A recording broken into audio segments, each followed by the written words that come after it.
अस्सलाम वालेकुम। आप लोगों ने 241 से सीआरपीसी की कॉपीज़ की सप्लाई देख ली। आपने 265 सी के अंदर सेशन ट्रायल की कॉपीज़ की सप्लाई देख ली। अब जिस वक्त भी कॉपी सप्लाइड की गई दोनों के अंदर, तो सेशन ट्रायल के अंदर कॉपी सप्लाइड करने के बाद 7 दिन के अंदर, जबकि मैजिस्टेरियल ट्रायल में 7 दिन के बाद मुल्ज़मान को चार्ज किया जाएगा। ये वही चार्ज है जिसको हम पहले डिटेल से 221 से 239 तक देख चुके हैं। एक बात जो मैंने आपको कॉग्निजेंस लेते हुए ये बात बताई थी कि 204 के अंदर ये वर्डिंग तहरीर है कि कोर्ट जो है वो अगर समझती है सफिशिएंट ग्राउंड है प्रोसीड करने के लिए, तो उस सूरत में कोर्ट प्रोसेस इशू करेगी। जिसकी दूसरी साइड क्या थी कि ये पहली पावर है कोर्ट की जहां पे वो ये समझती है कि सफिशिएंट ग्राउंड नहीं मौजूद प्रोसीड करने की, तो वो प्रोसीड नहीं करेगी। वो मुल्ज़मान को, सारों को भी, या हो सकता है किसी को अंदर से, इस बुनियाद के ऊपर उसी स्टेज पे बरी कर दे, ये कह के कि मेरे पास इसके खिलाफ सफिशिएंट ग्राउंड्स नहीं है प्रोसीड करने के लिए। वो पहली स्टेज थी जिस वक्त ट्रायल इनिशिएट हुआ।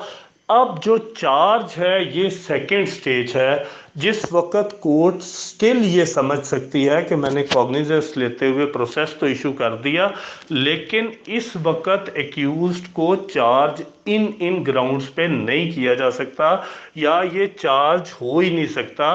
दूसरा डिफरेंस ये है, ये कोर्ट की अपनी पावर हो गई। दूसरा डिफरेंस ये है कि जिस वक्त प्रोसेस इशू किया गया तो उसका पर्पस क्या था कि एक्यूज को तलब किया जाए।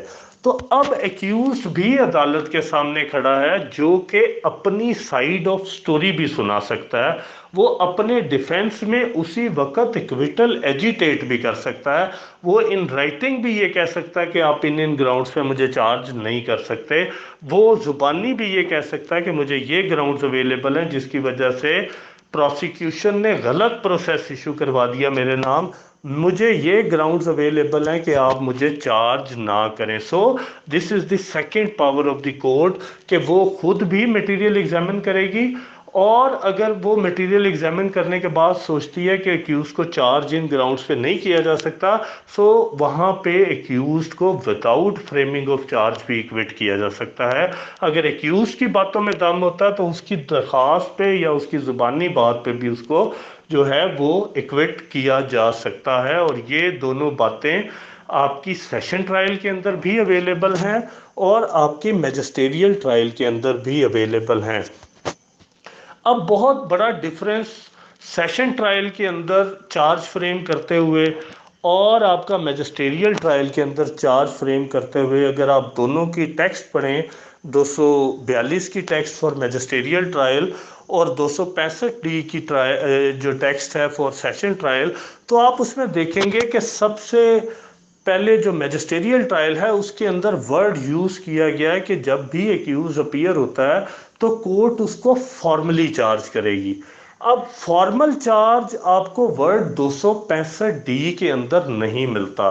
तो ये बहुत बड़ा फ़र्क है। क्यों है ये मैं आपको बताता हूँ। ये फॉर्मल वही है जो कि रस्मी तौर पे, के फॉर्मेलिटी के तौर पे हम बात करते हैं कि ये फॉर्मेलिटी है बस।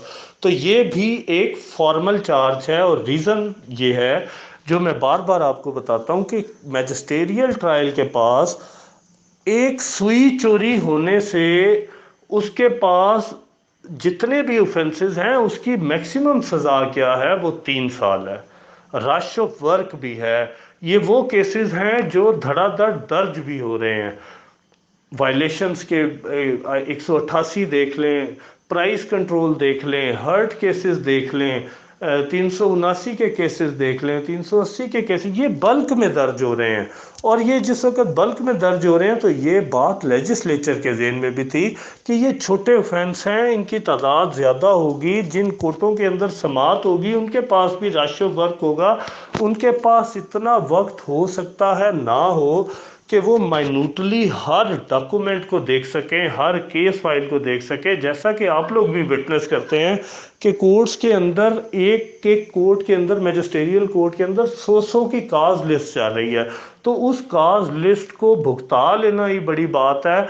उनको एक एक डॉक्यूमेंट को पढ़ के उसके ऊपर डिसीजन करना शायद ह्यूमनली पॉसिबल भी नहीं है। So this is the one reason कि due to nature of the offences कि वो इतने माइनर इन नेचर हैं कि कोर्ट को कहा गया, मैजिस्ट्रियल कोर्ट को, कि आप रस्मी तौर पे चार्ज कर देना। अब इसकी रेमेडी कहाँ पे प्रोवाइड की?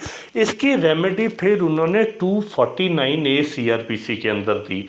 आप देखेंगे कि जैसे एट एनी स्टेज इक्विटल की power even without recording evidence आपको मैजिस्ट्रियल ट्रायल में 249A में मिलती है और सेशन ट्रायल के अंदर आपको 265K के अंदर मिलती है।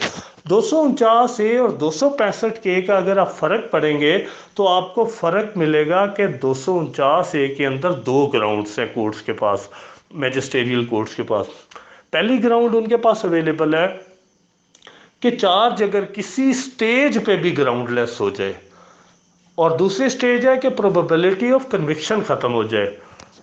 जबकि सेशन ट्रायल के अंदर आप देखेंगे वहाँ पे सिर्फ एक ग्राउंड अवेलेबल है 265K में कि प्रोबेबिलिटी ऑफ कन्विक्शन जो है वो जहाँ पे ख़त्म हो जाए वहाँ पे आप 265K में इक्वेट कर सकते हैं। इट मीन्स कि मैजिस्ट्रेट को उन्होंने कहा कि आप फॉर्मली चार्ज कर देना और इस बात से घबराना नहीं है कि मैंने चूंकि इसको चार्ज कर दिया, हो सकता है चार्ज फ्रेम करने से अगले दिन ही तुम्हें कोई ऐसी बात मिल जाए जिस पे आप समझते हैं कि ये चार्ज गलत लग गया, या किसी एविडेंस आने की सूरत में आपको लगते हैं कि इस एविडेंस की वजह से चार्ज अब फर्दर एग्जिस्ट ही नहीं करता, ग्राउंडलेस हो गया है, तो आप बेशक चार्ज फ्रेम करने के अगले दिन उसको 249A के अंदर ग्राउंडलेस करना और बंदे को इक्विट कर देना।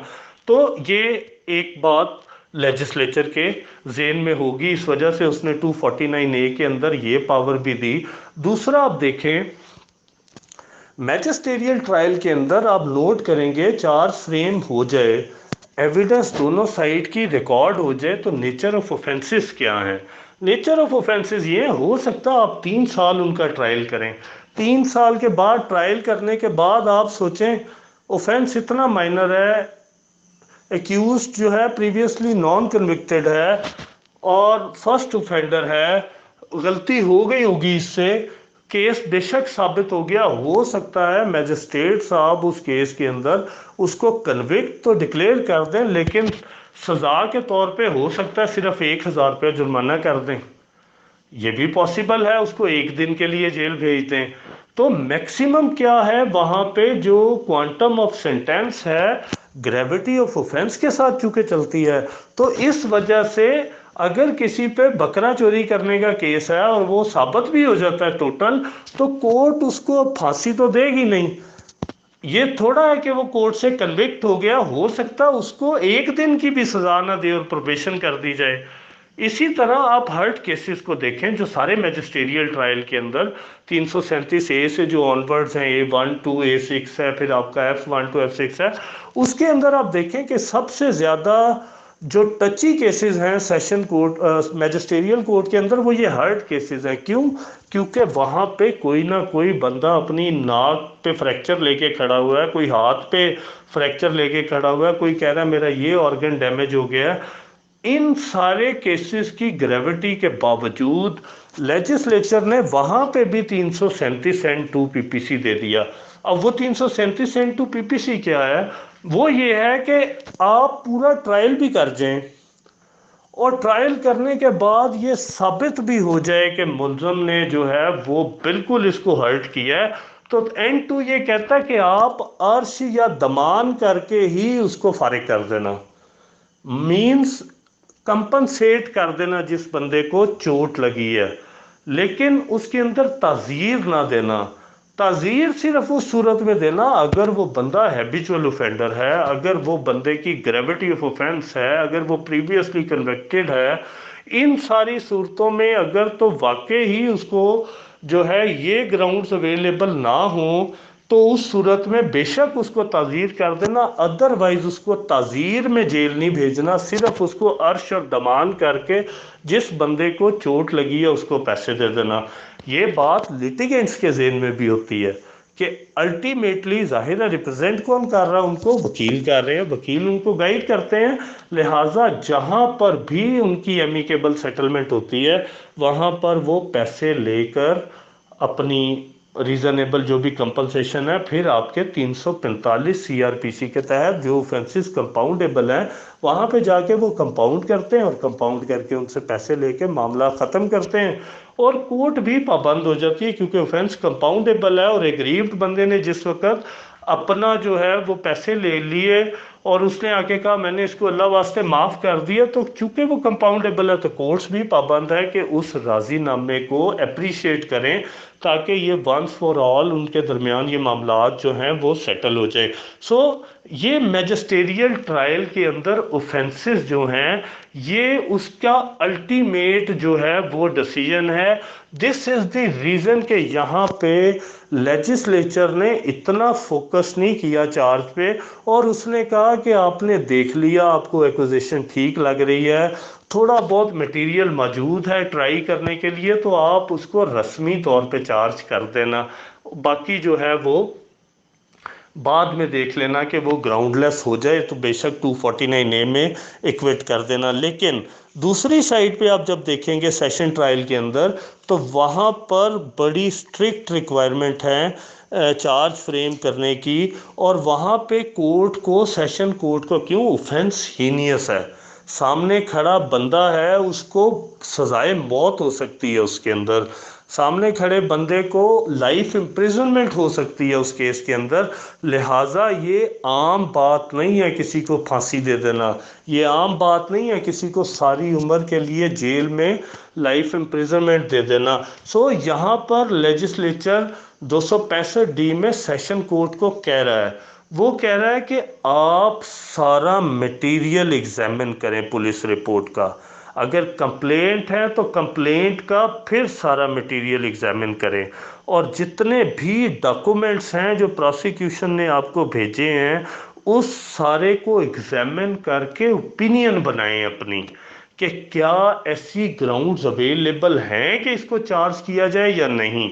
और ये रीज़न है कि ये ऐसा पक्का चार्ज है कि इस चार्ज ने एक दफ़ा जब लग जाना है, this is not a formal charge, ये चार्ज एक दफ़ा लग गया तो अब ये ग्राउंडलेस कभी नहीं हो सकता, जैसा कि मैजिस्टेरियल ट्रायल के अंदर जो है फॉर्मल चार्ज था और वो ग्राउंडलेस कहाँ होके जा रहा था, 249A के अंदर। लेकिन यहाँ पर इतनी स्ट्रिक्ट रिक्वायरमेंट रख दी गई कि एक दफ़ा जिस वक्त चार्ज फ्रेम कर दिया गया तो इसका मतलब है अब ये चार्ज ग्राउंडलेस नहीं होगा।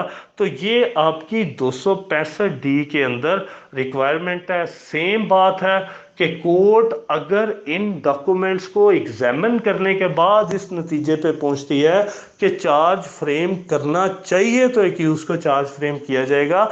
और इसकी फिर दूसरी साइड क्या होगी कि अगर कोर्ट इन डॉक्यूमेंट्स को एग्जामिन करने के बाद इस नतीजे पर पहुंचती है कि चार्ज फ्रेम नहीं करना चाहिए, तो ये सेशन कोर्ट के पास भी पावर है कि वो 265D के अंदर लोग एक्यूज को इक्विट कर दे, ये कह के कि इन डॉक्यूमेंट्स को देखा है, कोई मटेरियल ऐसा मौजूद नहीं है कि एक्यूज को चार्ज किया जाए, लिहाजा मैं इसको इक्विट करता हूँ। So this is the difference between session trial and magisterial trial कि यहाँ पे चार्ज फ्रेम करते हुए क्या क्या रिक्वायरमेंट है और किस तरह दोनों कोर्ट्स जो हैं वो प्रोसीड करती हैं। और इसके अंदर फॉर्मल और पक्के चार्ज का भी यही फ़र्क है, एक ग्राउंडलेस हो सकता है और सेशन कोर्ट का चार्ज कभी ग्राउंडलेस नहीं होगा।